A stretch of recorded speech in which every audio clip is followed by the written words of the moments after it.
गाउँ बाहिरबाट हेर्दा शान्त र सुन्दर देखिन्छ, तर यहाँ भित्रको जीवन पसिना, दुःख र सङ्घर्षले भरिएको हुन्छ। बाहिरबाट हेर्दा हरियो खेत, सफा डाँडा, शान्त वातावरण, तर यही सुन्दरताभित्र लुकेको हुन्छ सङ्घर्ष। आउनुहोस् एकैछिन मसँग जोडिनुहोस्। तपाईहरु सम्पूर्णलाई हाम्रो भ्लगमा स्वागत छ। स्वागत गर्नको अनि के भन्ने खुसी हुनु पर्दैन? स्वागत भइसक्यो, खुसी हुनु है। अनि तपाईहरु त के भने म खुसी पनि हुनुहुन्न त। अनि यस्तो यार यस्तो हेर्नुहोस्, आज हामीसँग छ। आज हामी चाहिँ के हो थाहा छ तपाईहरुलाई? अब हेर्नु मकै चोर्न आइरहेको छु हो, म मकै चोर्न आइरहेको छु। मकै पनि अलिक खतरनाक वाला चोर्नु पर्ने हुन्छ। आथा अहिले घर जान्न देख्यो अनि अहिले फेरि सुइकाउँछ। आजको हाम्रो ट्र्याक्टर, यो ट्र्याक्टर कहाँसम्म जाने हो? कहाँ कुन हिलो? बाटो बनाउँदैछ भनेपछि यो गाडीले बाटो बनाउँछ। यो ढुङ्गा चाहिँ कहाँ लाग्ने अरे? हो हो भाइ, हो हो। तपाईँको सिङ्गानको कसम खाएर भन्नु त। मेरो सिङ्गानको कसम भन्नु न, भन्नु न। मेरो सिङ्गानको कसम भन्नु, सिङ्गानको कसम भन्नु, सिङ्गानको कसम भन्नु न।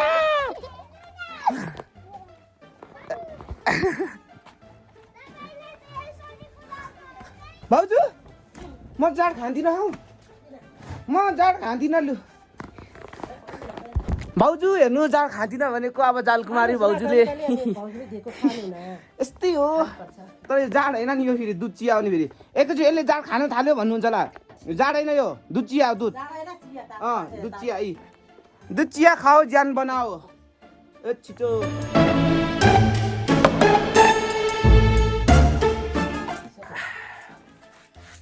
लु भैया, यही घरमा अब जाड पनि दियो, जाड पनि खाइयो होइन। अब जाड खाएपछि अलिकति बेग्लै खालको जोस क्या। अब काँक्रा चोरी खाने हो क्या, यही घरको चोरी खाने हो।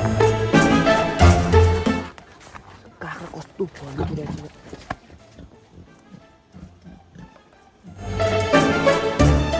काँक्राको बोट, वाउ। त्यो काँक्राको बोटमा पुगेपछि अनि काँक्रा काँक्रा गनाउनु पनि त सुँगुरको लिति लिति गनाउँछ त। यसले गर्दा होला।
तपाईहरुले म यहाँदेखिको यस्तो दामी भ्यू देखाउँछु होइन। आजको हाम्रो भ्यू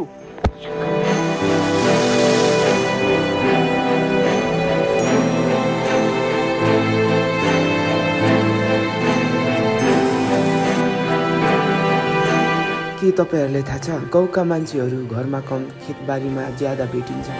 यहाँ गाउँका मान्छेहरू बिहानीको झुल्के घामसँगै उठ्छन् अनि काममा लाग्छन्। गाउँले जीवन सङ्घर्षपूर्ण भए पनि यहाँ सबैजना खुसी नै छन्। यहाँ कुनै पनि देखावटी हुँदैन, एक अर्काप्रति प्रेम सहयोगको भावना हुन्छ यहाँ। अनि हामी गाउँका मान्छेहरू खुसी हुनलाई धेरै ठुलो कुरा चाहिँदैन, साना साना कुरामा पनि हामी खुसी हुन्छौँ। हो यहाँ धेरै पैसा छैन, तर मनभरि नै सम्बन्ध छन्। यहाँ ठुला सपनाहरू कम हुन सक्छन्, तर साना साना खुसीहरू हरेक दिन भेटिन्छन्।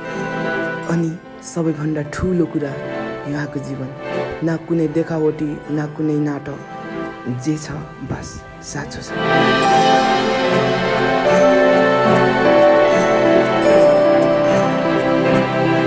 हाम्रो गाउँमा चाहिँ मान्छे बिहान कति बजी उठ्छ, के काम हुन्छ सबै भन्छौँ। बिहान 3 बजी उठ्ने, अनि कसिङ्गार बढाल्नु पर्यो, गाई बस्तुलाई घाँस दाउरा पात लु भन्नु पर्यो। हाम्रो गाउँमा कतिको दुःख छ त? हाम्रो गाउँमा दुःख हुँदैन, दुःख छैन न राटी भन्नु न तुम्बा दुःख छैन दुःख छैन आसो त्यो रुइन्थ्यो अहिले त छैन अहिले छैन अहिले छैन पहिला जस्तो दुःख छैन छैन काम त गरिन्छ त्यो काम गर्दा मरिँदैन नि काम त गर्नुपर्छ काम गर्दा मरिँदैन नि सुतेपछि बिहान 9 बजे उठ्ने हो अनि भात काम गर्दा मरिँदैन काम गर्नुपर्छ मेरो छोरालाई कति मन परायो साह्रै मन पराए जस्तो छ है मलाई लु यति साह्रो मन नपरा आँखा लागे जस्तो छैन तुम्बा मेरो छोरालाई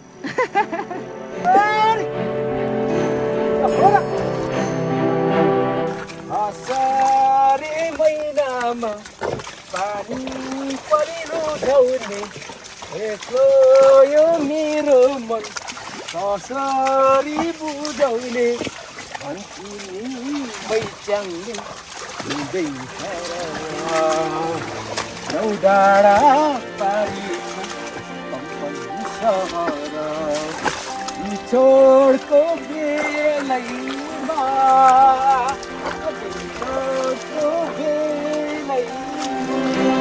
सानो शरीर तर ठुलो हिम्मत हलोको हरेक सियोमा आफ्नो मेहनतको कथा लेख्दैछन् यो खेल होइन जीवन सिक्ने एउटा पाठ हो सायद त्यही हो गाउँको जीवन सङ्घर्षमै रमाउने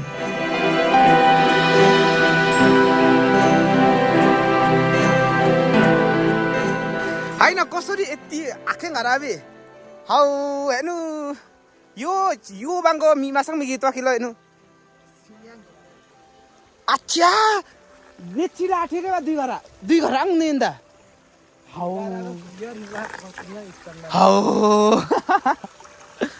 अखिर त मेरो नाम भाउ आहा खतम साथी त ल अब हाम्रो भतिजले यहाँ गीत गाउँदैछ एकदम दामी मजेदार वाला गीत ल एकतै बतासै चल्यो मिलैलै पलपाको देउनीमा म त आली लाउँदै थिएँ हाम्रो आफ्नो खेतैमा निन्द्रा लाग्यो एकतिर सुते होला एकैतिर अर्कै ल तुन्नु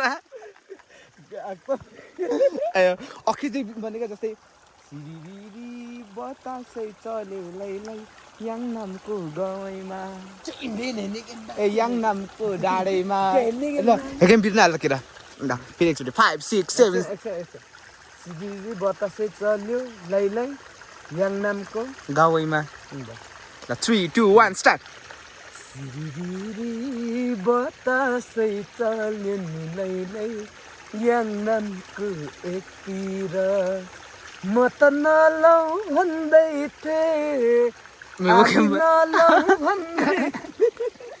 म त आली लाउँदै थिएँ